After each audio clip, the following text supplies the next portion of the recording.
Bien-aimés dans le Seigneur, citoyens, citoyennes du royaume des cieux, les princes et les princesses, que la paix de notre Dieu le Père et la grâce de notre Seigneur Jésus-Christ soient avec vous. Amen, amen, amen. Gloire à Jésus, gloire à Dieu. Marc, chapitre 4, le verset 11. Le Seigneur Jésus-Christ a dit aux disciples, « C'est à vous qu'a été donné le mystère du royaume de Dieu. Mais pour ceux qui sont dehors, tout se passe en parabole. » Amen, amen, amen. Gloire à Jésus, gloire à Dieu. C'est à vous que le mystère du royaume des cieux est donné, mes bien-aimés dans le Seigneur. Mais pour ceux qui sont dehors, même lorsqu'ils entendent, ils ne comprendront rien. Amen, amen. Et gloire à Jésus, gloire à Dieu. Alors mes frères et sœurs, mes amis dans le Seigneur, c'est votre frère, votre ami, pasteur Jacques-Charles. Toujours est-il que nous sommes dans le processus d'expliquer les mystères et les secrets du royaume des cieux en ce temps de la fin qui est baptisé la 7e dispensation ou le 7e millénaire. Alors mes amis, mes frères, je tiens à accueillir très chaleureusement tous les nouveaux abonnés du TV du royaume des cieux à qui je dis bonjour et bien peut-être bonsoir. Nous vous accueillons très chaleureusement sur notre channel et vous faites partie de notre vie. Merci de nous rejoindre. Nous sommes une famille, la grande famille de Dieu, la famille du royaume des cieux. Amen, amen. Espérant que ce travail se fera de concert pour la propagation de l'évangile du royaume des cieux en ce temps de la fin. Selon l'édit au Matthieu chapitre 24, bonne nouvelle du royaume des cieux doit être prêchée dans le monde entier pour servir de témoignage à toutes les nations. Et c'est alors que viendra la fin. Alors, mes amis dans le Seigneur, l'autre jour, alors dans l'étude précédente, on a vu le baptême, les 3 types de baptême. Et c'était une leçon très intéressante et très importante, mes frères et sœurs, si je vous le dis, parce que il y a eu beaucoup de bien-aimés qui ont consenti qu'il est nécessaire de se faire baptiser et qui en ont demandé, qui ont le grand désir pour se faire baptiser. Je tiens à les féliciter parce qu'ils veulent vraiment s'engager dans la bataille, ils veulent prendre part à notre côté et aux côtés de notre Dieu. Car Jésus-Christ a dit dans Jean chapitre 3 au Nicodème, si quelqu'un n'est né d'eau ni d'esprit, il ne peut entrer dans le royaume des cieux. Donc c'est important de recevoir le baptême. Tous ceux qui acceptent et qui confessent Jésus-Christ, après quoi il faut se faire baptiser. Amen. Donc, maintenant, c'est une leçon qui doit être continuée. C'est une étude qui doit être continuée. L'enseignement sur le baptême. Donc, à ceux qui sont intéressés, je vais faire une classe particulière. Je vais les enseigner de façon plus particulière parce que le niveau que j'enseigne sur les réseaux, c'est déjà pour les grands, mais ce n'est pas pour les bébés spirituels, mais c'est pour les grands, les personnes qui peuvent se nourrir des aliments solides. Mais je vais devoir faire une formation en particulier pour les nouveaux et pour ceux qui veulent se faire baptiser. Donc on va créer un groupe de WhatsApp et je vais les rajouter afin de mieux centrer la formation sur le baptême. Dans ce cas, si vous êtes intéressé au baptême aussi, si vous voulez faire partie de ce groupe-là, vous pouvez m'écrire sur 44 32 23 88 et je vous rajouterai sur le groupe afin de vous donner une formation d'emblée sur le baptême. Mais aujourd'hui, mes frères et sœurs, mes amis dans le Seigneur, nous allons passer à la dimension élevée du baptême. Donc, le baptême, bien sûr, et que tout le monde en parle, que l'on fait de jour en jour.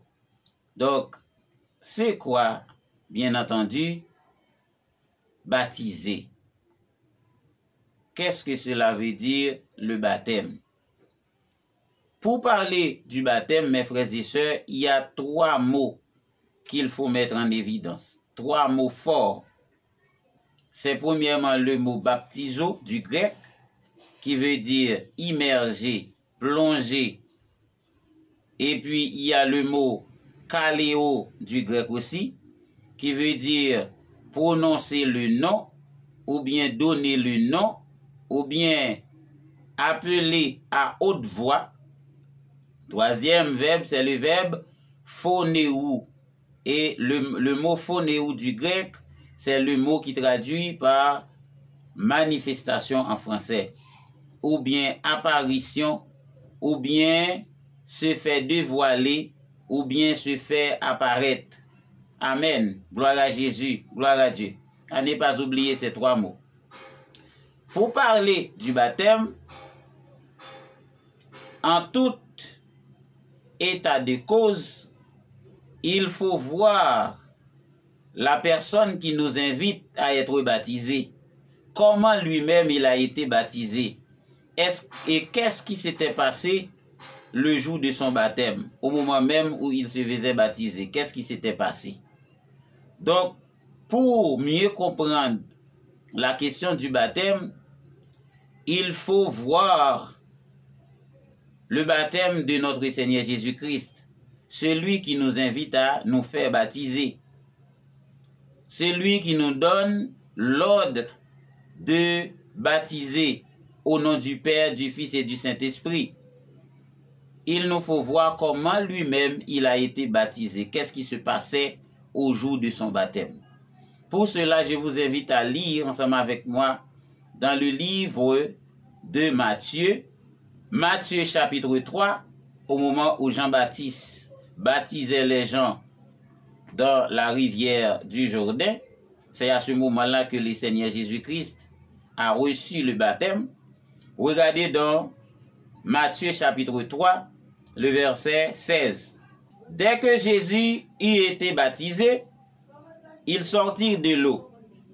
Et voici les cieux s'ouvrirent et il vit l'Esprit de Dieu descendre comme une colombe et venir sur lui. Et voici une voix fit entendre des cieux ces paroles. Celui-ci est mon Fils bien-aimé, en qui j'ai mis toute mon affection. Que Dieu daigne bénir cette parole pour l'édification de nos âmes. Amen, amen et amen. Maintenant, mes frères et sœurs, dans ce verset-là que je viens de lire, il y a 3 événements qui se sont déroulés. Il y a 3 actions qui ont été faites lors du baptême de Jésus-Christ. Mais très malheureusement, 2 d'entre eux sont échappés aux yeux des hommes, aux yeux des humains. Pourquoi? Parce que tout le monde se focalise sur le baptême d'eau, là où Jésus était plongé et ayant été baptisé par Jean-Baptiste. Tout le monde était en train de regarder Jésus qui sortait de l'eau. Le focus était mis sur l'eau. L'eau, se plonger dans l'eau. Et la signification du baptême depuis ce jour-là et jusqu'à aujourd'hui, au moment où je vous parle, cette question de baptême se résume seulement dans la question de immerger, plonger, qui est le mot grec baptizo. Dans toutes les doctrines, dans tout ce que l'on enseigne, on ne parle que baptizo, qui signifie immerger, plonger, se faire baigner. Jean dit, je vous baptise d'eau, mais celui qui vient après moi est plus puissant que moi. Il vous baptisera du Saint-Esprit et du feu. Donc, mes frères et sœurs, essayez de bien comprendre. 3 actions se déroulaient. Premièrement, Jésus qui est plongé dans l'eau, en sortant de l'eau, eh bien, le ciel s'ouvrit. Et il y a premièrement une colombe qui est descendue sur lui. La colombe, vous savez que c'est le symbole de l'esprit de sagesse, parce que Jésus est l'esprit de sagesse parmi les 7 esprits de Dieu. L'esprit de Dieu, l'esprit de sagesse, est descendu sur lui comme une colombe. Ça, c'est la deuxième remarque. La troisième, la voix qui se fit entendre dans le ciel dit, « Celui-ci est mon fils bien-aimé. » Premièrement, baptizo, qui signifie immergé, plongé, fini avec baptizo, que tout le monde en parle, et c'est ce qui est résumé pour le baptême. Deuxièmement, l'Esprit de Dieu qui est descendu sous la forme d'une colombe. Ce mot est le mot phonéou, qui signifie quoi? Manifester, apparaître, démontrer, être révélé, être rendu connu. Et après avoir reçu le baptême, maintenant, qu'est-ce qui s'est passé? La colombe qui est descendue, c'est la manifestation, c'est la démonstration du Saint-Esprit. C'est ce qu'on appelle le baptême du Saint-Esprit. Donc maintenant, le baptême du Saint-Esprit est démontré, le baptême du Saint-Esprit est manifesté. Parce que la colombe est descendue. C'est la manifestation que nous appelons phonéou du grec. L'Esprit de Dieu s'est descendu et s'est manifesté. Et troisièmement, ça c'est très profond. Une voix se fit entendre dans les cieux. Celui-ci est mon fils bien-aimé en qui j'ai mis toute mon affection. Ça c'est le mot kaléo. Et le mot kaléo qui signifie appeler à haute voix. Qui signifie recevoir le nom. Porter un nom. Donc, mes frères et sœurs, dans la question du baptême, premièrement, il y a la question de immerger, plonger. Il faut plonger. Après s'être plongé, il faut qu'il y ait la manifestation du Saint-Esprit. Il faut qu'il y ait la manifestation du Saint-Esprit. Et c'est pourquoi nous voyons qu'il y a une grande faiblesse dans les églises. La plupart du temps, les gens ont été tout simplement plongés, immergés, c'est-à-dire baptiso. Mais ils n'ont pas été baptisés du Saint-Esprit, c'est-à-dire par la démonstration, par la manifestation. Le Saint-Esprit ne s'est pas manifesté. Et après avoir plongé le croyant, si l'Esprit de Dieu n'est pas manifesté automatiquement, c'est-à-dire il n'y a pas la manifestation du Saint-Esprit automatiquement, il faut que les bâtisseurs savent bien ce qu'il fait. S'il est guidé par l'Esprit de Dieu, il doit faire l'imposition des mains afin que le nouveau-né, le nouveau baptisé, soit rempli du Saint-Esprit. Rempli du Saint-Esprit, c'est-à-dire c'est la manifestation du Saint-Esprit. Et si cela ne se passe pas au moment même où le baptême est réalisé, il faut passer du temps avec le nouveau baptisé jusqu'à ce qu'il soit baptisé du Saint-Esprit, jusqu'à ce que le Saint-Esprit soit manifesté. Parfois, peut-être ça va prendre quelques jours. Eh bien, il faut rester en prière.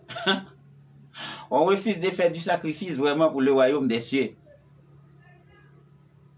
Nouveau pas avant que la personne soit remplie du Saint-Esprit, on ne doit pas l'abandonner. On ne doit pas le relâcher. Parce qu'il n'aura pas assez de force pour tenir, mais il faut le soutenir dans la prière jusqu'à ce qu'il soit baptisé du Saint-Esprit, le Saint-Esprit soit manifesté ou le Saint-Esprit soit démontré. Et quand le Saint-Esprit est manifesté, le Saint-Esprit est démontré, la plupart du temps, c'est par quelques signes, comme le parler en langue, comme la démonstration de grands cris, ou bien parfois c'est pas des fracas. Donc parfois ça va dépendre. Il y a certaines personnes qui sont vraiment saccagées par l'entrée en action du Saint-Esprit dans ce corps. Parfois certains tremblent, parfois certains poussent de grands cris, parfois c'est le parler en langue, beaucoup de larmes, les gens peuvent verser beaucoup de larmes, ou bien qu'ils poussent des cris. Donc tout ça, ce sont les caractéristiques de la manifestation du Saint-Esprit ou encore le baptême du Saint-Esprit. Alors, bien au contraire, nous avons rencontré des cas où des gens qui ont été plongés dans les eaux du baptême et après, qui sont réclamés par des démons. Ah, des choses bizarres. Une personne qui est baptisée dans les eaux du baptême et par la suite il est possédé par des démons. Comment cela peut-il se faire? Parce que les gens qui baptisent ne savent pas ce qu'ils font.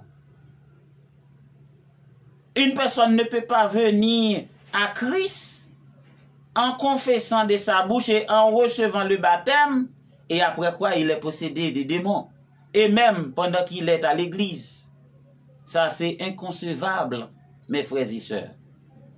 Et c'est pourquoi qu'il faut connaître la vérité pour que enfin l'on soit affranchi.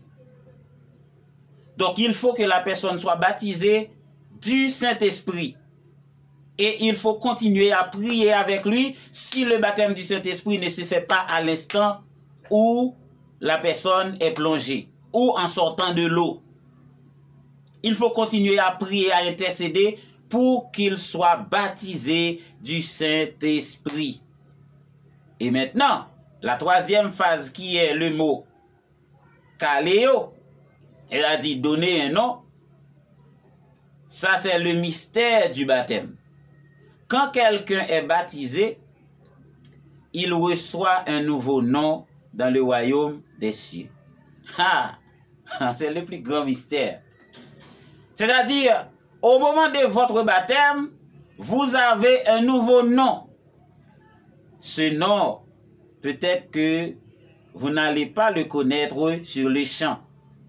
Mais un jour ou l'autre, si vous êtes pieux, si vous servez le Seigneur avec ferveur, si vous servez le Seigneur dans la droiture, il peut vous révéler le nom qui est donné à vous.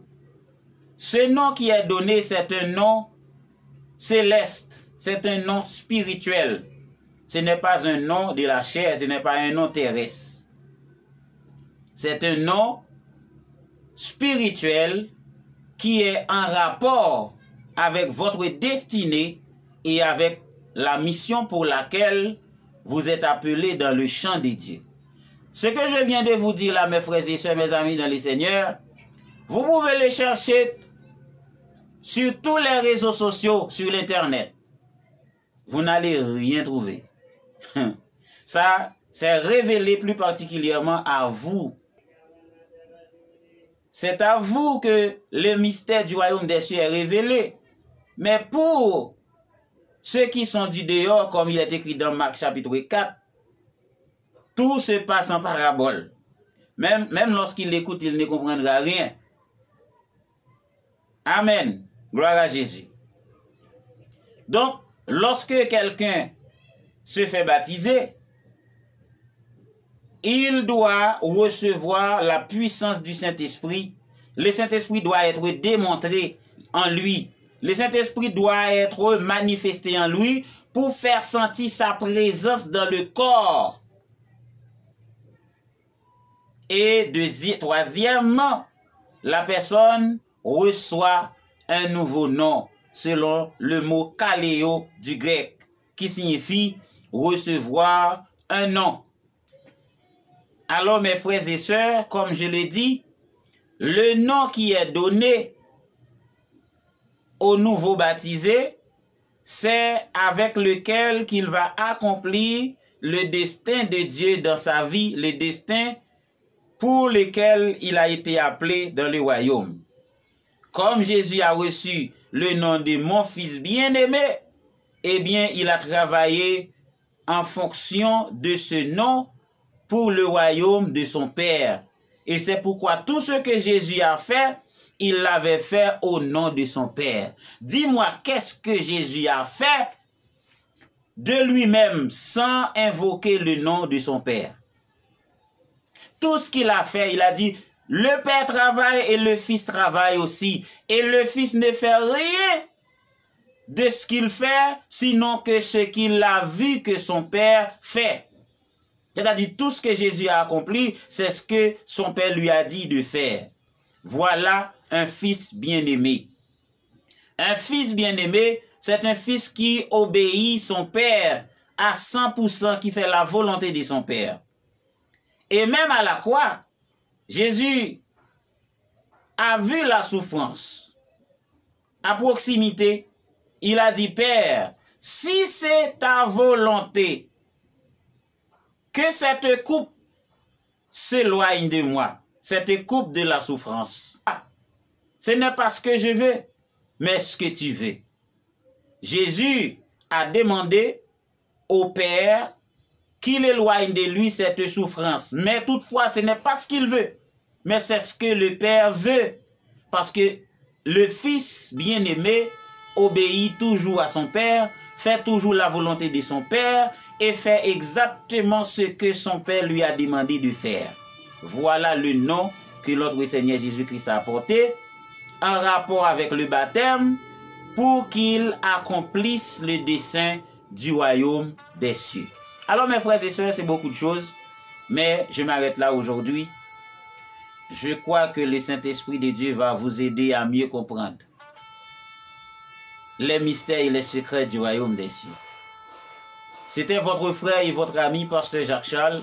À ne pas oublier que ça, c'est un message à partager avec vos amis, vos frères, les bien-aimés dans le Seigneur. Si vous visitez notre chaîne pour la première fois, ne les quittez pas non plus sans vous avoir fait abonner, parce qu'il y a beaucoup plus pour vous. Il y a de plus en plus.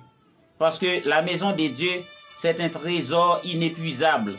Donc il y en a autant qu'on puise, autant qu'on exploite, c'est autant qu'il y en a. Donc faites-vous abonner à notre chaîne. Je vous aime dans le Seigneur. Shalom, shalom, shalom.